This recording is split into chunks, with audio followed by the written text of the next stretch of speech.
Une personne sans référence, un bon matin devient une légende. Namesana nangate koyebanae. Les courtes prières en public et les résultats sont magnifiques. C'est qu'elle est nanga koumenana aussi. Il m'appelait, je le sais. Likabwezo pela katinanga. Namituni ponani. Je vous salue dans le nom précieux de notre Seigneur Jésus-Christ. Soyez abondamment bénis. Nous sommes très heureux de vous retrouver encore dans notre tranche de temps d'édification avec votre structure ATK Édification et votre serviteur que nous sommes. Je crois que Dieu va nous faire grâce aujourd'hui pour achever ou terminer notre série d'enseignements intéressantes que nous avions commencé liées à la prophétie sur les ossements desséchés.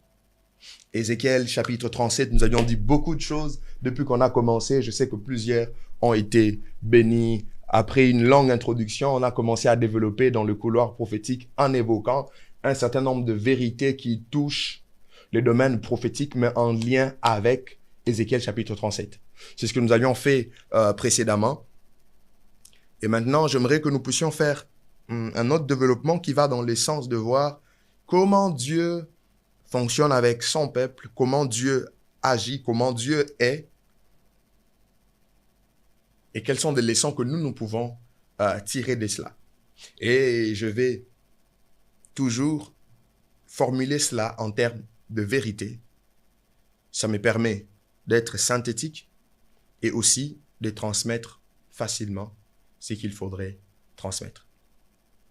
Alors, reprenons encore ensemble le texte de Ézéchiel chapitre 37, du premier verset jusqu'au dernier. Il est écrit: « La main de l'Éternel fut sur moi, et l'Éternel me transporta en esprit et me déposa dans le milieu d'une vallée remplie d'ossements. Il me fit passer auprès d'eux tout autour, et voici, ils étaient fort nombreux à la surface de la vallée, et ils étaient complètement secs. Il me dit, « Fils de l'homme, ces eaux pourront-ils revivre ?» Je répondis, « Seigneur éternel, tu le sais. » Il me dit, « Prophétise sur ces eaux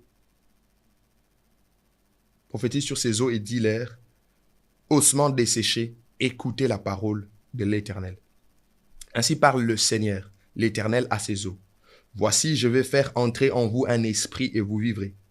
Je vous donnerai des nerfs et je ferai croître sur vous de la chair et je vous couvrirai de peau. Je mettrai en vous un esprit et vous vivrez. Et vous saurez que je suis l'Éternel. Je prophétisais selon... Et vous saurez que je suis l'Éternel. Je prophétisais selon l'ordre que j'avais reçu. Et comme je prophétisais, il y eut un bruit, et voici, il se fit un mouvement, et les os s'approchèrent les uns des autres. Je regardai, et voici, il vint des nerfs, la chair crue, et la peau le couvrit par-dessus, mais il n'y a point en eux d'esprit. Il me dit, prophétise et parle à l'esprit. Prophétise, fils de l'homme, et dit à l'esprit, ainsi parle le Seigneur l'Éternel. Esprit, viens des quatre vents, souffle sur ces morts et qu'ils revivent. Je prophétisais selon l'ordre qu'il m'avait donné, et l'esprit entra en eux, et ils reprirent vie. Ils s'étinrent sur leurs pieds, et c'était une armée nombreuse, très nombreuse. Il me dit, fils de l'homme, ces os, c'est toute la maison d'Israël. Voici, ils disent, nos os sont desséchés, notre espérance est détruite, nous sommes perdus. Prophétise donc et dis-leur, ainsi parle le Seigneur l'Éternel. Voici, j'ouvrirai vos sépulcres, et je vous ferai sortir de vos sépulcres, ô mon peuple. Je vous ramènerai dans le pays d'Israël et vous saurez que je suis l'Éternel lorsque j'ouvrirai vos sépulcres et que je vous ferai sortir de vos sépulcres, ô mon peuple. Je mettrai mon esprit en vous et vous vivrez.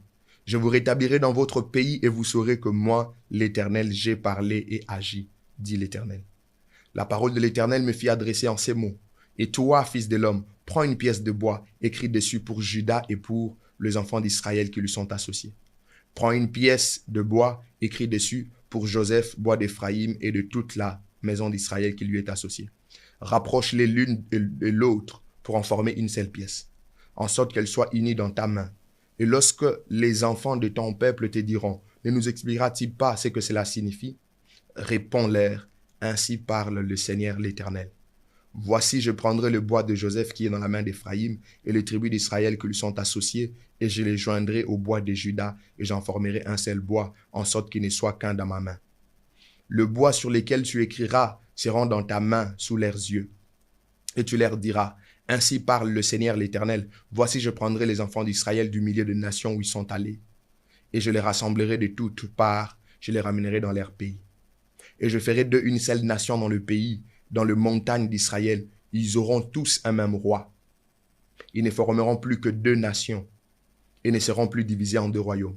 Ils ne se suivront plus par leurs idoles, et par leurs abominations, et par toutes leurs transgressions. Je les retirerai de tous les lieux qu'ils ont habités où ils ont péché, et je les purifierai, ils seront mon peuple, et je serai leur Dieu. Mon serviteur David sera leur roi, et ils auront tous un seul pasteur. Ils suivront mes ordonnances, ils observeront mes lois et le mettront en pratique. Ils habiteront le pays que j'ai donné à mon serviteur Jacob, et qu'ont habité vos pères. Ils y habiteront, leurs enfants, les enfants de leurs enfants à perpétuité. Mon serviteur David sera leur prince pour toujours. Je traiterai avec eux une alliance de paix, et il y aura une alliance éternelle avec eux. Je les établirai et je les multiplierai. Je placerai mon sanctuaire au milieu d'eux pour toujours.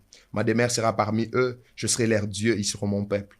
Les nations sauront que je suis l'Éternel qui sanctifie Israël, lorsque mon sanctuaire sera toujours au milieu d'eux. Évoquons ces vérités autour de Dieu, son peuple. Dieu, sa parole, son peuple.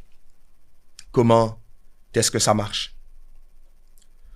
En regardant cette prophétie sur les ossements desséchés, la première vérité que j'aimerais partager avec nous est celle-ci.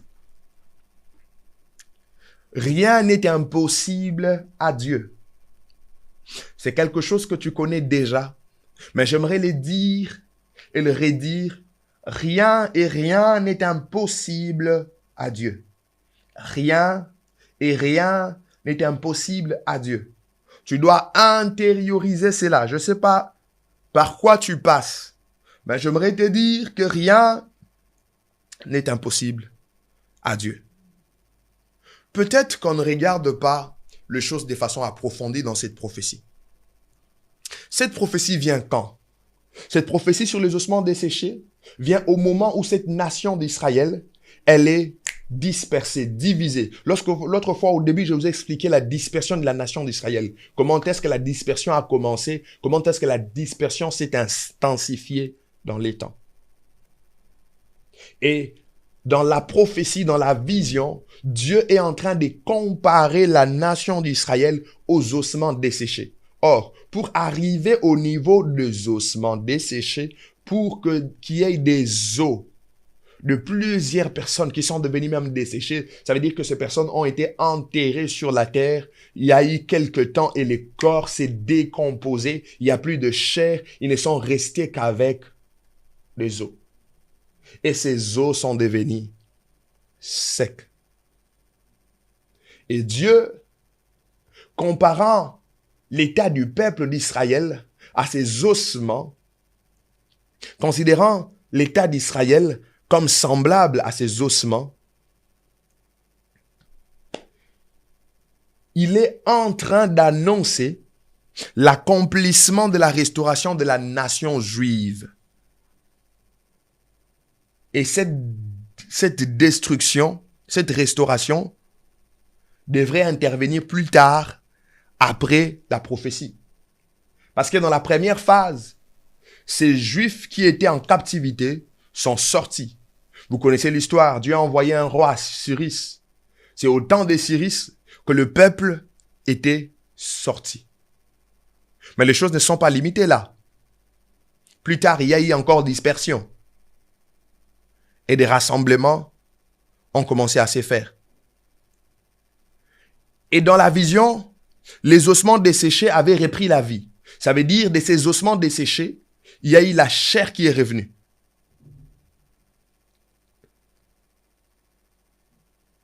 Et c'est le tableau que nous avons. Une nation complètement détruite et par terre, Dieu commence à relever, à restaurer cette nation, comparée aux ossements desséchés. Qu'est-ce que cela nous enseigne? Cela nous enseigne que rien n'est impossible à Dieu. Ah. Dieu peut tout. Je donne raison à Job qui a dit, je reconnais que tu peux tout et que rien ne s'oppose et rien ne peut s'opposer à tes pensées. Inévitable. Parfaitement vrai. Rien ne peut s'opposer à ses pensées. Rien n'est impossible à Dieu. Cette prophétie des ossements desséchés nous le démontre. Parce que son accomplissement a commencé dans les temps. Il y a eu encore dispersion. L'accomplissement partiel est encore intervenu. Et plus tard, le plein accomplissement va arriver. Ça veut dire que Dieu n'est pas dans un monde d'impossibilité, mais il est plutôt dans un monde de possibilités.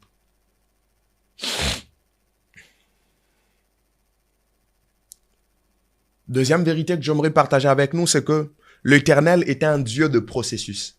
Dieu, dans sa façon de faire, c'est un Dieu de processus. Ça veut dire quoi? Ça veut dire que Dieu aime agir étape par étape. Ouais. Lorsque vous regardez cette vision dans le verset 1er jusqu'au verset 9, quand vous prenez du verset 12 jusqu'au verset 14, je suis stupéfait par la manière dont Dieu est en train de parler de comment il agit. Regardez. Il commence par dire, j'ouvrirai vos sépulcres. Après, il dit, je vous ferai sortir. Il commence par, j'ouvrirai vos sépulcres. Après, il dit, je vous ferai sortir. Après, il dit, je mettrai mon esprit en vous. Après, il dit, je vous rétablirai dans votre pays. Dans le verset 12, c'est ce qu'il dit. Et dans le verset 14,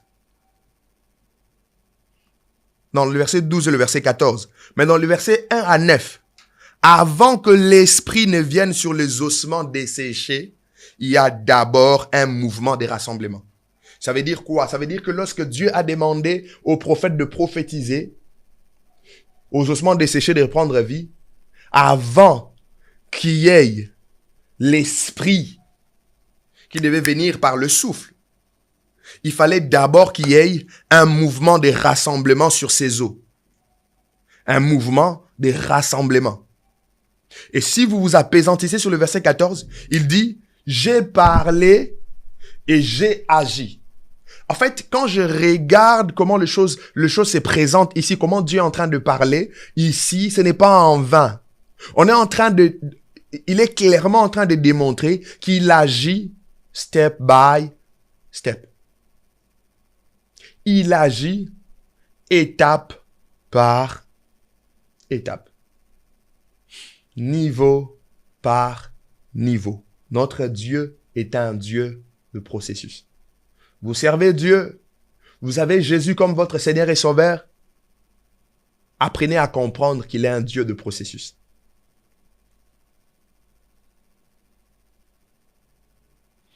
Et dans cette prophétie, il a demandé à Ézéchiel de prophétiser 2 fois. La première fois, il lui a dit que les os deviennent corps. Il parle de la restauration physique et nationale d'Israël. Il a dit prophétise pour que ces os, ces ossements puissent reprendre, puissent avoir de la chair, puissent revêtir maintenant un corps. Dans cette phase-là, on voit la restauration physique et nationale d'Israël. Mais dans la deuxième fois où il demande à Ézéchiel de prophétiser, il lui demande de prophétiser pour qu'il y ait l'esprit qui va pénétrer ses corps. Or, là-bas, on est en train de voir la transformation intérieure et spirituelle, parce que là, il est question de l'esprit. Ça veut dire que Israël ne sera pas seulement restauré comme nation, mais Israël sera également restauré dans sa relation avec Dieu. C'est comme ça que Zacharie dit que au moment où ils se rendront compte que c'était le Messie qu'ils ont percé, le Fils de Dieu qu'ils avaient percé, Dieu répandra sur eux un esprit de supplication et de grâce. Ils vont se repentir eux-mêmes. Et Israël reviendra en parfaite communion avec son Dieu. Donc quand vous regardez cette prophétie, dans la première partie, Dieu demande à Ézéchiel de prophétiser. Il met de l'emphase sur la restauration de la nation d'Israël, une restauration physique et nationale. Et dans la deuxième phase, où il demande de prophétiser pour demander à l'esprit de souffler, il est question d'une restauration spirituelle. J'aime Dieu dans le processus, il aime bien le faire. Il ne s'occupe pas que de la restauration spirituelle. Il part du physique, il vient jusqu'au spirituel. C'est comme ça que c'est que s'est passé vers 1940, dans les années 1940, sur la reconnaissance d'Israël comme nation, n'était qu'un événement précurseur. Et il y a plusieurs autres choses qui vont arriver par la suite. Qu'est-ce que je viens de nous dire? Je viens de nous dire que nous devons accepter le processus de Dieu. Cela mène toujours au bon rétablissement ou à la restauration. Et Dieu restaure dans toutes les dimensions. Il peut restaurer la dimension physique, spirituelle, émotionnelle. Dieu est capable. Je nous invite à nous abandonner à ces processus de Dieu. Il est en train de faire une œuvre parfaite. Il est en train de bâtir quelque chose de durable. Il est en train de bâtir quelque chose de solide. Acceptons tout simplement ces processus. Troisième vérité que j'aimerais partager avec nous, c'est que Dieu sait pardonner et faire grâce. Dieu sait pardonner et faire grâce. Ça, on le voit clairement dans le verset 23. Lorsque vous lisez le verset 23 d'Ézéchiel 37, la Bible déclare « Ils ne se souilleront plus par leurs idoles, par leurs abominations et par toutes leurs transgressions. Je les retirerai de tous les lieux qu'ils ont habités et où ils ont péché. Et je le purifierai, ils seront mon peuple et je serai leur Dieu. » Ah, Dieu est en train d'annoncer ici la grâce qu'il va faire à ses peuples, de ne plus être dans une situation de pécheur. Lorsque vous regardez Ézéchiel 36, versets 16 à 22, verset 25 à 27, cela traduit également comment Dieu démontre le fait qu'il va pardonner Israël et va le mettre dans une situation où Israël ne va plus se tourner vers le péché. Dieu sait pardonner et faire grâce. Ces peuples qui a connu une division, de dispersion à cause de leurs propres fautes, à cause de leur propre désobéissance, mais Dieu se décide de pouvoir les réunifier et d'avoir pitié d'eux. C'est comme ça que la Bible dit, si nous confessons nos péchés, il est juste et fidèle pour nous le pardonner. Et Zacharie, chapitre 12, verset 10, je vous avais dit d'un moment à l'autre, « Alors je répandrai sur la maison de David et sur les habitants de Jérusalem un esprit de grâce et de supplication. Ils tourneront le regard vers moi, celui qu'ils ont percé. Ils pleureront sur lui comme on pleure sur un fils unique. Ils pleureront amèrement sur lui comme on pleure sur un premier-né. Dieu fera grâce à la nation d'Israël. Lorsqu'il fera grâce à Israël, il promet de purifier Israël de toute suire et des idoles. Il promet de le faire à cause de son nom. Il promet de sortir, de faire en sorte qu'Israël soit capable de pouvoir obéir à ses ordonnances et pratiquer le loi de l'Éternel par l'esprit qu'il va disposer. C'est comme ça que même la sainteté, nous ne la produisons pas par nous-mêmes. C'est parce qu'au préalable, Dieu nous accorde une nature sainte. Et ce n'est que sa grâce qui rend cela possible. C'est ainsi que lorsque vous connaissez des moments de chute, un peu comme Israël, des moments où votre désobéissance, votre rébellion vous a poussé dans une destruction, ne traînez pas dans ce dans quoi vous êtes. Mais revenez vite vers l'Éternel parce que il sait pardonner et faire grâce. N'écoutez pas le diable. Ne laissez pas le diable vous entraîner davantage dans ses mal. Ça, c'est très important et vous devez le comprendre. Quatrième vérité que j'aimerais partager avec nous autour de ces choses, c'est que Dieu n'abandonne jamais son alliance. Dieu n'abandonne jamais son alliance. Ézéchiel 37, lorsque vous regardez du verset 24 jusqu'au verset 28, nous démontre comment est-ce que Dieu se souvient de son alliance. Il parle même plus loin de mon serviteur David sera leur prince pour toujours. Or, Dieu avait accompli une alliance avec David. Lorsque vous lisez 1 Samuel chapitre 16, verset 7, la Bible, Dieu parle à David, il dit, « Ta maison et ton règne seront pour toujours assurés, ton trône sera pour toujours affermi. » À cause de leur désobéissance, Dieu a divisé le royaume. Mais à cause de l'alliance avec David, il a dit, « Je laisserai quand même. » Il nous détruit à cause de David. Et plus tard, dans cette prophétie d'Ézéchiel 37, il va réunifier la nation pour que David soit le prince, le fils de David qui est Jésus, qui viendra instaurer son royaume éternel, qui soit le prince qui puisse diriger, instaurer son règne sur la terre avec sa capitale qui sera Jérusalem. Ouais. Dieu n'abandonne pas son alliance. Lorsque vous êtes en alliance avec Dieu, rassurez-vous, il n'abandonne pas son alliance. Cela se confirme dans Luc chapitre 1, verset 32.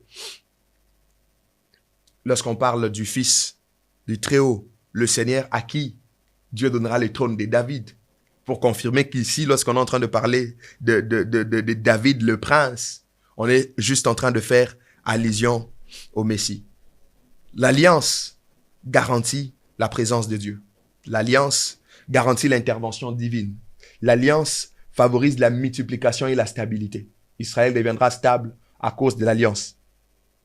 Christ est la porte d'une alliance éternelle. Vous qui n'avez pas encore Jésus, je vous invite à venir en Jésus parce que vous serez maintenant face à une alliance qui ne sera pas momentanée, mais une alliance qui sera éternelle. Laissez-moi vous partager la 5e vérité autour de ces choses, qui sera bien évidemment l'avant-dernière. C'est que l'Esprit apporte la vie. L'Esprit apporte la vie. Là, je parle de l'Esprit, je parle du souffle, du Tout-Puissant, je parle du Roua, je parle du Pneuma. Lorsque vous regardez Ézéchiel 37 du verset 9 à 10, il est écrit, il me dit, prophétise et parle à l'Esprit. Prophétise, fils de l'homme, et dit à l'Esprit. Ainsi parle le Seigneur l'Éternel. Esprit, viens de 4 vents, souffle sur ces morts et qu'ils revivent. Je prophétisais selon l'ordre qu'il m'avait donné. Et l'Esprit entra en eux, et ils reprirent vie. Ils s'éteinrent sur leurs pieds. Et c'était une armée nombreuse, très nombreuse. Waouh! Le terme esprit roua dans ces chapitres a plusieurs sens selon le contexte du verset. Souffle de vie des hommes et aussi esprit de Dieu. C'est pas une seule traduction seulement. Les sens varient selon chaque verset. Mais ici, dans Ézéchiel 37, pourquoi l'esprit doit souffler de 4 vents? C'est quand même intriguant. Esprit souffle de 4 vents. Les 4 vents symbolisent les 4 coins de la terre. Si les vents viennent de partout, cela renvoie à la puissance universelle de Dieu. Le 4 coins de la terre, ça veut dire que ça vient de partout, de tous les 4 coins. Donc, l'esprit qui doit souffler des 4 vents est en train de renvoyer à la puissance universelle de Dieu. L'esprit de Dieu apporte la vie. Quand bien même que les eaux reprirent chair, mais il fallait maintenant qu'il y ait la vie. Lorsqu'il n'y a pas l'esprit, lorsqu'il n'y a pas le souffle du Tout-Puissant, Job dit, l'esprit de Dieu m'a créé, le souffle du Tout-Puissant m'anime. Lorsqu'il n'y a pas cela, pas d'animation. Sans roue, pas d'animation. Et Romains 8, 11 pouvait facilement le dire. Et si l'esprit qui a résisté Christ de mort habite en vous, ressuscitera aussi, vous rendra aussi la vie à vos corps mortels. Voilà. L'esprit apporte la vie. Dieu a formé l'homme de la poussière et l'homme est devenu une âme vivante après que Dieu ait soufflé en lui. Qu'est-ce que je viens nous dire? Je viens nous dire, sans l'esprit, sans le Saint-Esprit, il n'y a pas de vie. Vous n'avez pas encore reçu le Saint-Esprit? Sachez-le que spirituellement, vous ne vivez pas. Vous êtes encore éteint. Et vous devez vivre. Pour vivre, vous avez besoin de l'esprit. C'est comme ça que je souffle aussi et je dis que esprit vient des 4 vents. Que la vie de l'esprit vienne s'attacher à vous.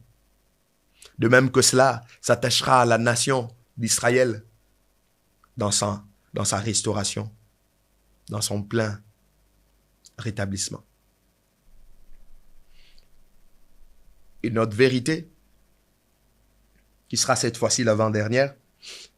La présence de Dieu dans la vie d'un homme ou une nation atteste sa sanctification ou sa consécration. Vous voulez attester, vous voulez vous assurer de la consécration ou de la sanctification de la vie d'un homme ou de la vie d'une nation. Cela est attesté par la présence de Dieu. Ézéchiel 37, 28, la Bible dit « Et les nations sauront que je suis l'Éternel, qui sanctifie Israël, lorsque mon sanctuaire sera pour toujours au milieu d'eux. » Quand est-ce que Dieu sanctifie Israël? C'est lorsque son sanctuaire est au milieu d'Israël. Donc, c'est la présence de Dieu qui atteste que vous êtes mis à part. C'est la présence de Dieu qui atteste que vous êtes purifié. C'est la présence de Dieu qui atteste que vous êtes consacré.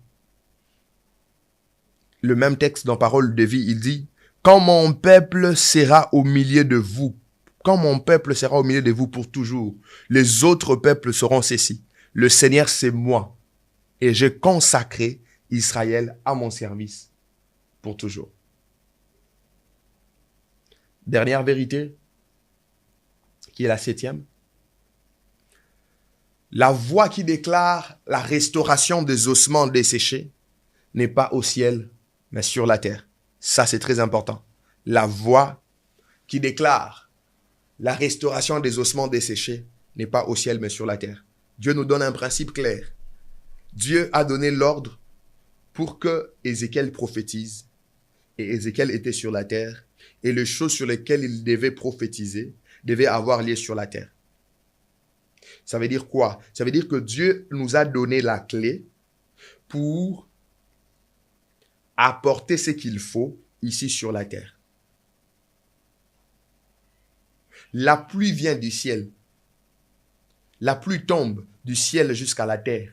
Mais la pluie n'émane pas du ciel. Son origine émane d'en bas. Il faudrait que le soleil qui est au-dessus puisse chauffer l'eau et que par ces phénomènes, qu'il y ait des nuages qui vont se transformer et on va avoir la pluie. Mais ça commence par la terre. La voix qui a déclaré restauration des ossements desséchés, elle était sur la terre. Ézéchiel. Qu'est-ce que je viens de te dire? Dieu t'a donné un pouvoir. Dieu t'a donné la force. Et il peut accompagner tes paroles. C'est comme ça, apprenez à déclarer. Apprenez à parler. Il y a des moments où vous avez l'impression que vous passez par des ossements desséchés. Vous avez l'impression comme si vous êtes écrasé, vous êtes par terre. Vous avez une arme. Ce sont les paroles que Dieu vous a données. Apprenez à déclarer, apprenez à prophétiser, selon l'ordre que l'Éternel vous donne, selon la foi qui vous anime. Apprenez à confesser, apprenez à déclarer, à dire des paroles. Et vous allez voir que ces choses vont se matérialiser, ces choses vont avoir de la force, ces choses vont créer des évidences dans votre vie. Et ça, c'est très important. Apprenez à déclarer comme Joseph, comme Ézéchiel, et vous allez voir ce que Dieu fera.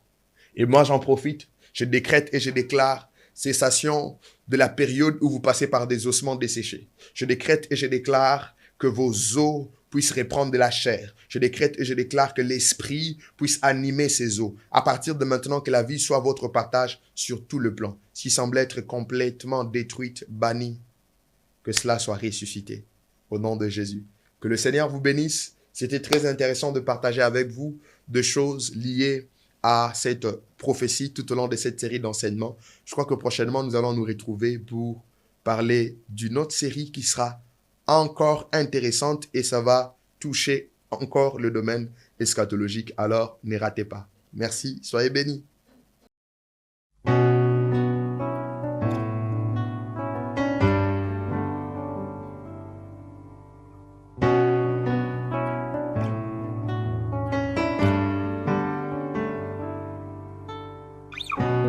Une personne sans référence, un bon matin devient une légende. Namesana nangate koyebanae. Les courtes prières en public et les résultats sont magnifiques. C'est que les nanga koumenana no sait. Il m'appelait, je le sais. Likabwezo pela katinanga na mituni po